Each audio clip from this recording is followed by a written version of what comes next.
ओम शांति। 19 जून 2026 के ईश्वरीय महावाक्य के पहले सुनते हैं मुरली के मुख्य पॉइंट्स। आज शिव बाबा कहते हैं, जैसे शरीर नया होकर पुराना होता है, घर भी नया से पुराना होता है, वैसे सृष्टि नए सतयुग से पुरानी कलयुग नरक बनती है। सदैव याद रखो कि परमपिता परमात्मा स्वयं पढ़ा रहे हैं, ब्रह्मा तन केवल रथ है।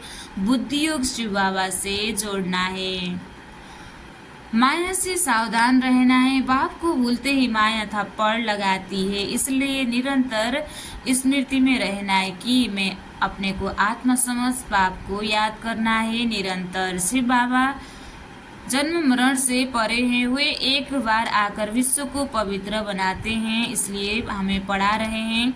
हम गर्ली स्टूडेंट हैं। भगवान स्वयं हमें राजाओं का राजा बनाने की शिक्षा देते हैं, यह सबसे बड़ा हमारा सौभाग्य है। और अब सुनते हैं महावाक्यों को विस्तार से। मुरली का सार। मीठे बच्चे, शिव बाबा तुम्हारे फूल आदि स्वीकार नहीं कर सकते हैं, क्योंकि शिव बाबा का कोई शरीर नहीं है, वो तो निराकारी है। शिव बाबा तुम्हारे फूल आदि स्वीकार नहीं कर सकते हैं, क्योंकि वह पूज्य व पुजारी नहीं बनते। तुम्हें भी संगम पर फूल हार नहीं पहनने हैं। प्रश्न, भविष्य राज्य तख्त के अधिकारी कौन बनते हैं? उत्तर में बाबा कहते हैं, जो अभी माता पिता के दिल तख्त को जानने वाले हैं, वही भविष्य तख्त नसीन बनते हैं। जो अभी माता पिता के दिल तख्त को जानने वाले हैं, वही भविष्य तख्त नसीन बनते हैं। वंडर है बच्चे, माता पिता पर भी विजय प्राप्त करते हैं, मेहनत कर माता पिता से भी आगे जाते हैं। गीत छोड़ भी दे आकाश सिंहासन। अच्छा, ओम शांति। मीठे मीठे सिखलते बच्चों ने गीत सुना। इस गीत से सर्वव्यापी का ज्ञान तो उड़ जाता है। याद करते हैं, अब भारत बहुत दुखी है। ड्रामा अनुसार यह सब गीत बने हैं, दुनिया वाले नहीं जानते। बाप आते हैं पतितों को पावन करने व दुखियों को दुख से लिबरेट कर सुख देने के लिए। बच्चे जान गए हैं, वही बाप आया हुआ है। बच्चों को पहचान मिल गई है। स्वयं बैठ बतलाते हैं, मैं साधारण तन में प्रवेश कर सारी सृष्टि के आदि मध्य अंत का राज सुनाता हूँ। सृष्टि एक ही है, सिर्फ नई और पुरानी होती है। जैसे शरीर बचपन में नया होता है, फिर पुराना होता है। नया शरीर पुराना शरीर, दो शरीर तो नहीं कहेंगे, है एक ही, सिर्फ नए से पुराना बनता है।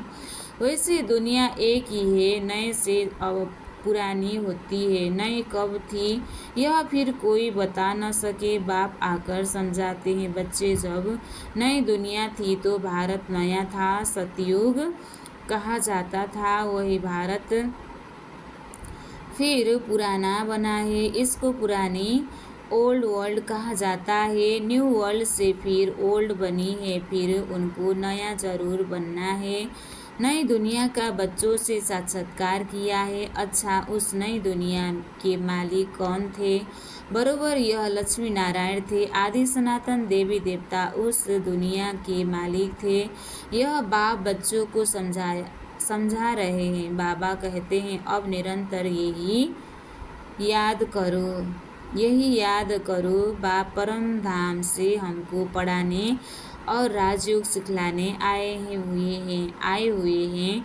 महिमा सारी उस एक ही है, इनकी महिमा कुछ नहीं है। इस समय सब तुच्छ बुद्धि वाले हैं, कुछ नहीं समझते, इसलिए मैं आता हूँ। तब तो गीत भी बनाया हुआ है। सर्वव्यापी का ज्ञान तो उड़ जाता है, हर एक का पाठ अपना अपना है। बाप बार बार कहते हैं, देह अभिमान छोड़ तुम आत्मा अभिमानी बनो और अर्गन्स द्वारा शिक्षा धारण करो। भले इस बाबा को चलते फिरते देखते हो, परंतु याद शिव बाबा को करो। ऐसे ही समझो शिव बाबा ही सब कुछ करते हैं, ब्रह्मा है नहीं। भले इनका रूप इन आँखों से दिखाई पड़ता है, तुम्हारी बुद्धि शिव बाबा की तरफ जानी चाहिए। शिव बाबा न हो तो इनकी आत्मा, इनका शरीर कोई काम का नहीं। हमेशा समझो इसमें शिव बाबा है, हम इन द्वारा पढ़ाते हैं। तुम्हारा यह टीचर नहीं है, सुप्रीम टीचर वह है, याद उनको करना है। कभी भी जिस्म को याद नहीं करना है, बुद्धि योग बाप के साथ लगाना है। बच्चे याद करते हैं, फिर से आकर ज्ञान योग सिखाओ। परमपिता परमात्मा के सिवाय कोई राजयोग सिखला न सके, बच्चों की बुद्धि में है, वही बैठ गीता का ज्ञान सुनाते हैं। फिर यह नॉलेज पराये लोप हो जाता है, वहाँ दरकार ही नहीं। राजधानी स्थापन हो गई है, सदगति हो जाती है, ज्ञान दिया जाता है दुर्गति से सदगति होने के लिए। बाकी वह तो सब है भक्ति मार्ग की बातें। मनुष्य जब तप दान पुण्य आदि जो कुछ करते हैं सब भक्ति मार्ग की बातें हैं। इससे मुझे कोई मिल नहीं सकता। आत्मा के पंख टूट गए हैं, पत्थर बुद्धि बन गई है, पत्थर से फिर पारस बनाने मुझे आना पड़े। बाबा कहते हैं अब कितने मनुष्य हैं, सरसों मिसल संसार भरा हुआ है, अब सब खत्म हो जाने वाले हैं। सतयुग में तो इतने मनुष्य होते नहीं, यह दुनिया में वैभव बहुत और मनुष्य थोड़े होंगे। यहाँ तो इतने मनुष्य है जो खाने के लिए भी नहीं मिला है। पुरानी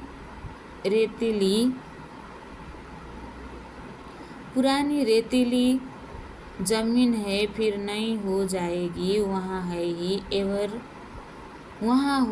ही एवरीथिंग न्यू। नाम ही कितना मीठा है, हेवन वहिष्ठ देवताओं की नई दुनिया। पुरानी को तोड़ नई में बैठने की देल होती है न। अब है नई दुनिया, स्वर्ग में जाने की बात, इसमें पुराने शरीर की कोई वैल्यू नहीं है। अब है नई दुनिया, स्वर्ग में जाने की बात, इसमें पुराने शरीर की कोई वैल्यू नहीं है। शिव बाबा को तो कोई शरीर ही नहीं है। बच्चे कहते हैं बाबा को हार पहनाए, परंतु इसको हार पहनाएंगे तो तुम्हारा बुद्धि योग इसमें चला जाएगा। शिव बाबा कहते हैं हार की दरकारी नहीं है, तुम ही पूज्य बनते हो, पुजारी भी तुम बनते हो। आपे ही पूज्य आपे ही पुजारी बनते हो तो अपने ही चित्र की पूजा करने लगते हैं। बाबा कहते हैं मैं न पूज्य बनता हूँ न फूल आदि की दरकार है, मैं क्यों यह पहनूं, इसलिए कभी फूल माला आदि लेते नहीं हैं। तुम पूज्य बनते हो, फिर जितना चाहिए उतना फूल पहनना। मैं तो फूल बच्चों का मोस्ट वेलवेट ओबीडेंट फादर भी हूँ। मैं तो तुम बच्चों का मोस्ट वेलवेट ओबीडेंट फादर भी हूँ, टीचर भी हूँ, सर्वेंट भी हूँ। बड़े बड़े रॉयल आदमी जब नीचे सही डालते हैं तो लिखते हैं मिंटो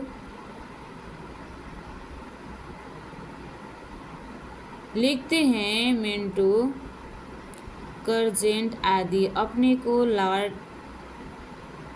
को लाड कभी नहीं लिखेंगे।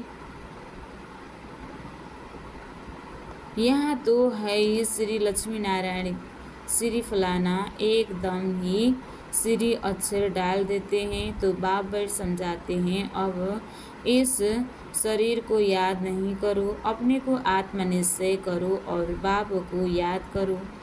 इस पुरानी दुनिया में आत्मा और शरीर दोनों ही पतित है। सोना 9 कैरेट होगा तो जेवर भी 9 कैरेट सोने में ही खाद पड़ती है। आत्मा को कभी निर्लेप नहीं समझना चाहिए, यह ज्ञान तुमको अभी है।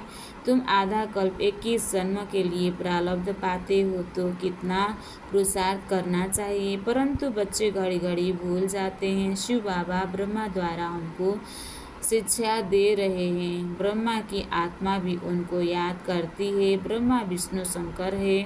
सूक्ष्म वतनवासी बाप पहले सूक्ष्म सृष्टि रचते हैं। निर्वाण धाम ऊंच से ऊंच धाम है। आत्माओं का निर्वाण धाम सबसे ऊंच है। एक भगवान को सब भक्त याद करते हैं, परंतु तुम प्रधान बन गए हैं तो बाप को भूल ठीक कर भीतर सबकी पूजा करते रहते हैं। हम जानते हैं जो कुछ चलता है ड्रामा शूट होता जाता है। ड्रामा में एक बार जो शूटिंग होती है, समझो बीच में कोई पंछी आदि उड़ता है तो वही घड़ी घड़ी रिपीट होता है। पतंग उड़ता हुआ शूट हो गया तो फिर भी रिपीट होता रहेगा। यह भी ड्रामा का सेकेंड सेकेंड रिपीट होता जाता है, शूट होता रहता है। यह बना बनाया ड्रामा है। तुम एक्टर्स को सारे ड्रामा को साक्षी हो, देखते हो। एक एक सेकेंड ड्रामा अनुसार पास होता है। पत्ता हिला ड्रामा पास हुआ। ऐसे नहीं पत्ता पत्ता भगवान के हुक्म से चलता है। नहीं, यह सब ड्रामा में नूद है। इसको अच्छी रीति समझना पड़ता है। बाप ही आकर राजयोग सिखलाते हैं और ड्रामा की नॉलेज देते हैं। चित्र भी कितने अच्छे बने हुए हैं। संगम युग पर घड़ी का कांटा भी लगा हुआ है। कलयुग, अंत, सतयुग आदि का संगम है। अभी पुरानी दुनिया में अनेक धर्म है। नई दुनिया में फिर यह नहीं होंगे। तुम बच्चे हमेशा ऐसे समझो हमको बाप पढ़ाते हैं, हम गॉडली स्टूडेंट हैं। भगवान वाच में तुमको राजाओं का राजा बनाता हूँ। राजे लोग भी लक्ष्मी नारायण को पूजते हैं तो उन्हों को पूज्य बनाने वाला मैं हूँ। जो पूज्य थे वो अब पुजारी हो गए हैं। तुम बच्चे समझ गए हो। हम सो पूज्य थे, फिर हम सो पुजारी बने हैं। बाबा तो नहीं बनते हैं। बाबा कहते हैं न मैं पुजारी हूँ न पूज्य बनता हूँ, इसलिए मैं न हार पहनता हूँ न पहनाने पड़ते हैं। फिर हम क्यों फूलों को स्वीकार करें? तुम भी स्वीकार नहीं कर सकते हो। कायदे अनुसार उन देवताओं का हक है, उनकी आत्मा और शरीर पवित्र है, वही हकदार है फूलों के। वहाँ स्वर्ग में तो है ही खुशबूदार फूल होते ही है, खुशबू के लिए, पहनने के लिए भी होते हैं। बाबा कहते हैं अभी तुम बच्चे विष्णु के गले का हार बनते हो। नंबरवार तुमको तख्त पर बैठना है। जिन्होंने जितना कल्प पहले पुरुषार्थ किया है अब करते हैं और करने लग पड़ेंगे। नंबरवार तो है। बुद्धि कहती है फलाना बच्चा बहुत सर्विसेबल है। जैसे दुकान में होता है, सेठ बनते हैं, भागीदार बनते हैं, मैनेजर बनते हैं, नीचे वालों को भी सेफ्ट मैनेजर बनते हैं, नीचे वाले को भी लिफ्ट मिलती है। यह भी ऐसे है। तुम बच्चों को भी माता पिता पर जीत पानी है। तुम वंडर खाते हो, माता पिता से आगे कैसे जा सकते हैं? बाप तो बच्चों को मेहनत कर लायक बनाते हैं तख्त नशीन बनाने के लिए, इसलिए कहते हैं अब हमारे दिल रूपी तख्त पर जीत पहनने से भविष्य के तख्त नशीन बनेंगे। पुरुषार्थ इतना करो जो नर से नारायण बनो। एम ऑब्जेक्ट मुख्य है ही एक, फिर किंगडम स्थापन हो रहे हैं तो उसमें वैरायटी पद है। तुम्हें माया को जीतने का पूरा पुरुषार्थ करना है। बच्चों आदि को भी भले प्यार से चलाओ परंतु ट्रस्टी होकर रहो। भक्ति मार्ग में कहते थे ना प्रभु यह सब आपका दुनिया हुआ है, आपकी अमानत आपने ले लो। आपने ले ली, अच्छा फिर रोने की बात ही नहीं है, परंतु यह तो है ही रोने की दुनिया। मनुष्य कथाएं बहुत सुनाते हैं, मोहजित राजा की कथा भी सुनाते हैं, फिर कोई दुख फील भी नहीं होता है। एक शरीर छूट जाए दूसरा लिया, वहाँ कभी कोई बीमारी आदि होती नहीं है। एवर हेल्दी निरोगी काया रहती है। 21 जन्म के लिए बच्चों को सब साक्षात्कार होता है। वहाँ की रस्म रिवाज कैसे चलती है, क्या ड्रेस पहनते हैं, स्वयंवर आदि कैसे होते हैं। सब बच्चों ने साक्षात्कार किया है, वह पाठ सब बीत गया है। उस समय इतना ज्ञान नहीं था, अब दिन प्रतिदिन तुम बच्चों में ताकत बहुत आती जाती है। यह भी सब ड्रामा में नुदा हुआ है। वंडर है न, परमपिता परमात्मा का भी कितना भारी पाठ है। खुद बैठ समझाते हैं, भक्ति मार्ग में भी ऊपर बैठ मैं कितना काम करता हूँ, नीचे तो कल्प में एक ही बार आता हूँ। हुबहू निराकार के पुजारी भी होते हैं, परंतु निराकार परमात्मा कैसे आकर पढ़ाते हैं, यह बात गुम कर दी है। गीता में भी श्री कृष्ण का नाम डाल दिया है तो निराकार से प्रीत ही टूट गई है। यह तो परमात्मा ने ही आकर के सहज योग सिखलाया है और दुनिया को बदलाया है। दुनिया बदलती रहती है, युग फिरते रहते हैं। इस ड्रामा के चक्कर को अभी तुम समझ गए हो। मनुष्य कुछ भी नहीं जानते, सतयुग के देवी देवताओं को भी नहीं जानते हैं, सिर्फ देवताओं की निशानियाँ रह गई है। तो बाप समझाते हैं, हमेशा ऐसे समझो हम शिव बाबा के हैं, शिव बाबा हमको पढ़ाते हैं, शिव बाबा इस ब्रह्मा द्वारा हमेशा शिक्षा देते हैं। शिव बाबा की याद में फिर बहुत मज़ा आता रहेगा। ऐसा गॉड फादर कौन? वह फादर भी है, टीचर भी है, सदगुरु भी है। कई बाप बच्चों को पढ़ाते भी हैं तो वह ज़रूर कहेंगे हमारा यह फादर टीचर है। फादर भी है, टीचर भी है, परंतु वह फादर गुरु भी हो ऐसे नहीं होते हैं। हाँ, टीचर हो सकता है, फादर को गुरु कभी नहीं कहेंगे। इनका बाबा का फादर टीचर भी था, पढ़ाते थे। वह है हद का फादर टीचर, यह है बेहद का फादर टीचर। तुम अपने को गॉडली स्टूडेंट समझो तो भी अहो सौभाग्य, गॉड फादर पढ़ाते हैं। कितना क्लियर है, तो कितना मीठा बाबा है। मीठी चीज़ को याद किया जाता है, जैसे आशिक मासूक का प्यार होता है, उनका विकार के लिए प्यार नहीं होता है, बस एक दो को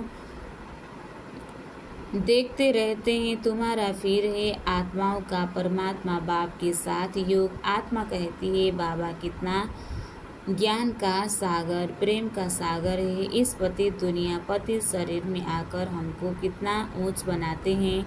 गायन भी है, मनुष्य से देवता किए करत न लागी वार। सेकेंड में वैकुंठ में जाते हैं, सेकेंड में मनुष्य से देवता बन पड़ते हैं। यह है एम ऑब्जेक्ट। उसके लिए पढ़ाई करनी चाहिए। गुरु नानक ने भी कहा है ना, मूत पलिती कपड़ धोए, लच्छे सोप है ना। बाबा कहते हैं मैं कितना अच्छा धोबी हूँ, तुम्हारे वस्त्र तुम्हारी आत्मा और शरीर कितना शुद्ध बनाता हूँ। तो इनको दादा को कभी याद नहीं करना है। यह सारा कार्य शिव बाबा का है, उनको ही याद करो, इससे मीठा वह है। आत्मा को कहते हैं तुमको इन आँखों से यह ब्रह्मा का रथ देखने में आता है, परंतु तुम याद शिव बाबा को करो। शिव बाबा इनके द्वारा तुमको कौड़ी से हीरे जैसा बना रहे हैं। अच्छा, मीठे मीठे सिखलते बच्चों प्रति माता पिता बाप दादा का याद प्यार और गुड मॉर्निंग। रूहानी बाप की रूहानी बच्चों को नमस्ते। हम रूहानी बच्चों की भी रूहानी बाप दादा को दिल से याद प्यार और गुड मॉर्निंग। नमस्ते बाप दादा, नमस्ते नमस्ते नमस्ते। धारणा के लिए मुख्य सार 1 नंबर, बाप के दिल रूपी तख्त पर जीत पाने का पुरुषार्थ करना है। परिवार में ट्रस्टी रहकर प्यार से सबको चलाना है। मोहजित बनना है, योगबल से आत्मा को स्वच्छ बनाना है। इस आँखों से सब कुछ देखते हुए याद एक बाप को करना है। यहाँ फूल हार स्वीकार न कर खुशबूदार फूल बनना है। आज बाबा ने वरदान दिया है, प्रारब्ध की इच्छा को त्याग अच्छा पुरुषार्थ करने वाले श्रेष्ठ पुरुषार्थी भव। प्रारब्ध की इच्छा को त्याग अच्छा पुरुषार्थ करने वाले श्रेष्ठ पुरुषार्थी भव। श्रेष्ठ पुरुषार्थी उन्हें कहा जाता है जो पुरुषार्थ की प्रारब्ध को भोगने की इच्छा नहीं रखते हैं। जहाँ इच्छा है वहाँ स्वच्छता खत्म हो जाती है और सोचने वाले बन जाते हैं। जो यहाँ ही प्रारब्ध भोगने की इच्छा रखते हैं वह अपनी भविष्य कमाई जमा होने में कमी कर देते हैं। इसलिए इच्छा के बजाय अच्छा शब्द याद रखो। श्रेष्ठ पुरुषार्थी सदा फुललेस बनने का पुरुषार्थ करते हैं, किसी भी बात में फेल नहीं होते। स्लोगन: साधन कमल पुष्प बनकर यूज करो क्योंकि ये आपके कर्मयोग का फल है। साधन कमल पुष्प बनकर यूज करो, न्यारा और प्यारा बनकर, क्योंकि ये आपके कर्म का फल है। अवैध इशारे: सदा हर्षित रहने के लिए अपने नेचर को सरल और सहनशील बनो। सरल बनाओ और सहनशील बनो। सर्वस्व त्यागी बच्चों में मुख्य सरलता और सहनशीलता का गुण अवश्य होगा। ऐसे बच्चे स्वयं हर्षित रहते और सर्व को आकर्षित करते हैं। वे एक दो के स्नेही बन जाते हैं। अगर सरलता नहीं तो स्नेह भी नहीं हो सकता। जैसे साकार रूप में देखा जितना ही नॉलेजफुल उतना ही सरल स्वभाव। बुजुर्ग बचपन का बचपन। अच्छा, ओम शांति।